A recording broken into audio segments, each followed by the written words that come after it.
তোমার নামে অপবাচ্যে ক্রমেই বেড়ে চলে।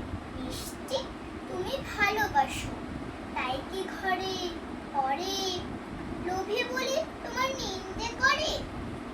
ছি ছি, হবে কি? তোমায় যারা ভালোবাসে তারা তবে কি? নমস্কার।